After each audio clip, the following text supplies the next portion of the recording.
ইরানের সঙ্গে সম্ভাব্য চুক্তি নিয়ে আলোচনায় মার্কিন প্রতিনিধিদের তাড়াহুড়ো না করার নির্দেশ দিয়েছেন প্রেসিডেন্ট ডোনাল্ড ট্রাম্প।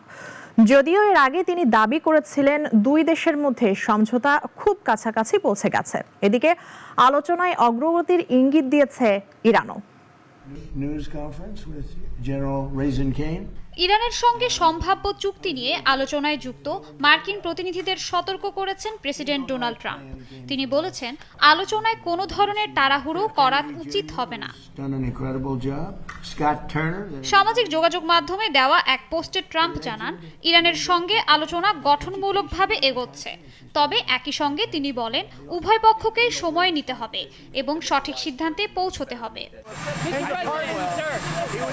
এর আগে শনিবার ট্রাম্প দাবি করেছিলেন, যুক্তরাষ্ট্র ও ইরানের মধ্যে সম্ভাব্য চুক্তির বেশিরভাগ অংশ নিয়ে আলোচনা সম্পন্ন হয়েছে, কিন্তু মাত্র একদিনের ব্যবধানে তার অবস্থানে কিছুটা সতর্কতা লক্ষ্য করা যাচ্ছে বলে মনে করছেন বিশ্লেষকরা।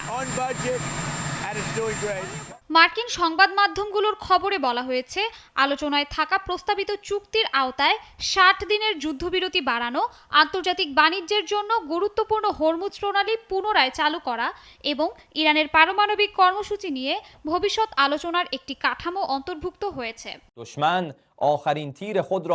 অন্যদিকে ইরানও আলোচনায় অগ্রগতির ইঙ্গিত দিয়েছে। দেশটির পররাষ্ট্র মন্ত্রণালয়ের মুখপাত্র ইসমাইল বাঘাই বলেছেন, দুই পক্ষ একই সঙ্গে খুব কাছে এবং অনেক দূরে অবস্থান করছে। তার এই মন্তব্যে বোঝা যাচ্ছে, কিছু ক্ষেত্রে অগ্রগতি হলেও এখনো বড় ধরনের মতপার্থক্য রয়ে গেছে। বিশেষ করে ইরানের ওপর থেকে মার্কিন নিষেধাজ্ঞা প্রত্যাহার, জব্দ থাকা ইরানি অর্থ ফেরত দেওয়া এবং তেহরানের পারমাণবিক কর্মসূচি সীমিত করার বিষয়ে যুক্তরাষ্ট্রের অবস্থান।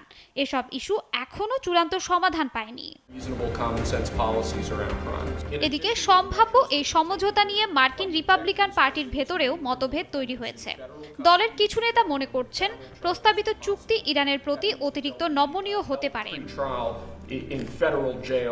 সব মিলিয়ে ওয়াশিংটন ও তেহরানের চলমান আলোচনা এখন বিশ্ব কূটনীতির অন্যতম গুরুত্বপূর্ণ ইস্যুতে পরিণত হয়েছে। শাশ্বতী সরকার, নাগরিক।